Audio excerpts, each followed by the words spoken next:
السلام عليكم، ازيكم عاملين ايه؟ النهارده الفيديو بتاعنا كروشيه. كنت اشتغلت الكوفيه دي من فتره بس للاسف ما صورتهاش. يلا نعمل فيديو سريع للغرزه بتاعتها ونشوف هنشتغلها ازاي. يلا بينا نبدا مع بعض ونقول بسم الله الرحمن الرحيم. طبعا هي الغرزه زي ما قلت لكم سهله جدا، تنفع المبتدئات اللي عايزين يعملوا حاجه لاول مره. ماشي. طبعا اول حاجه معايا الخيط.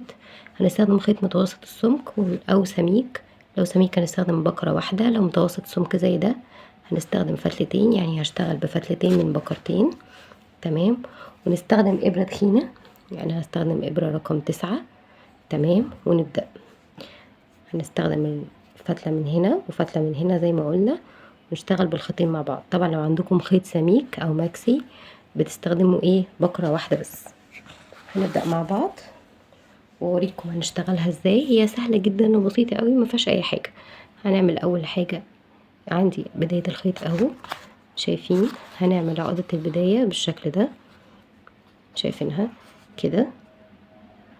تمام. وبعدين نجيب الحلقه دي نحطها هنا كده وندخل فيها الخيط، شايفين؟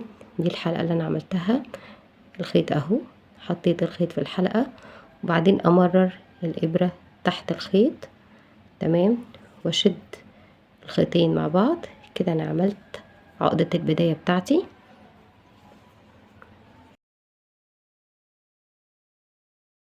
كده عملنا عقدة البداية وهنبتدي نشتغل الكوفية بتاعتنا.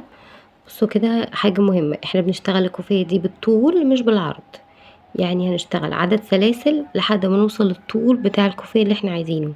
عايزين طولها متر، عايزين طولها متر وعشرين، عايزين طولها 80، زي ما انتوا عايزين. نقيس نعمل عدد سلاسل على قد الطول اللي احنا عايزينه، طول مش عرض. ماشي. انا هنا دلوقتي بعمل معاكم عينة. هنشتغل دلوقتي سلسلة، 2 3 4 5 6 7 8 9 10. تمام. ده الطول اللي انا عاملاه للعينة. طبعا انتوا لما تيجي تشتغلوا هتشتغلوا سلسلة بالطول اللي انتوا عايزينه. ماشي. هشتغل سلسلة ارتفاع وابتدي اشتغل في شايفين دي سلسلة الارتفاع، هدخل في الايه، في السبعة اللي بعدها. شايفين السبعة او الفي دي؟ هدخل جواها واشتغل غرزة حشو. تمام. بدخل في اللي بعدها واشتغل غرزة حشو. تمام. وكمان اللي بعدها واشتغل حشو واكمل غرزة حشو في ال10 غرز بتاعتي، في 10 20 50 100 غرزة زي ما انتوا عايزين. بس كل ما تخلوا الخيط يكون سميك اكتر هيكون عدد الغرز اقل، لانه هيديكوا طول اكتر. تمام.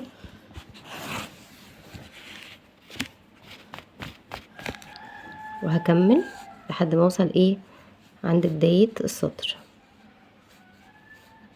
بغرزة الحشو بالشكل ده. وسع ايدي زي ما انا عايزة. تمام. مش محتاجة اشد. وصلت الاول السطر بالشكل ده، هطلع سلسلة ارتفاع والف الشغل. تمام. شايفين السبعة دي؟ شايفين السبعة او الفي دي اللي فوق؟ يعني القطعة بتاعتي اهي، نجيبها كده. شايفين السبعات او الفي دي اللي انا هشتغل فيها. بصوا كده، انا مش هشتغل في السبعتين مع بعض، مش هخش تحت كده السبعة واشتغل، هدخل جواها واشتغل في الايه، في الحلقة اللي ورا، واخد لفة واخرج واشتغل حشو تاني. شايفين السبعة او الفي دي؟ هدخل في الايه، في الدراع الخلفي للغرزة وياخد لفة واخرج واشتغل حشو. شايفين السبعة او الفي دي؟ هدخل وياخد لفة واشتغل غرزة حشو واكمل مش من تحت، من فوق.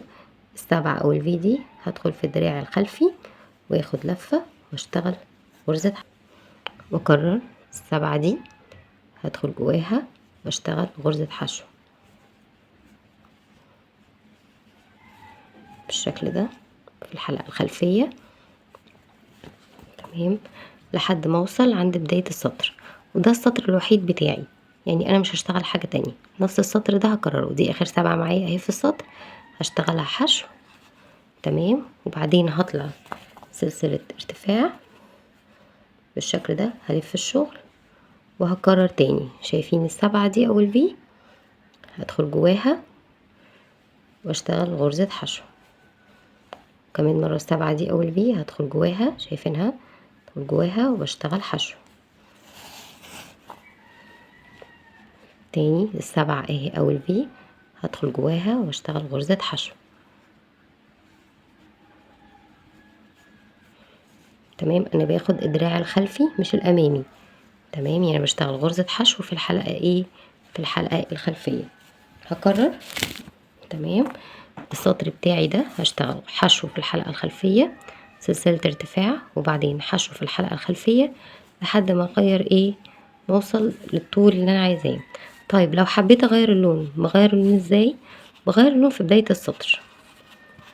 يعني انا هنا خلصت السطر بتاعي اهو بالشكل ده. تمام. عايزة اغير اللون، هعمل ايه؟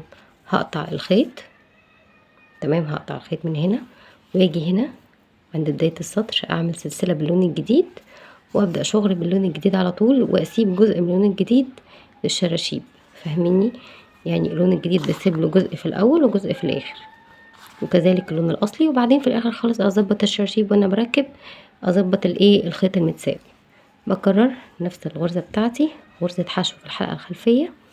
تمام. وده شكل الغرزة بتاعتي، ده شكلها من قدام، شايفينها، وده شكلها من ورا.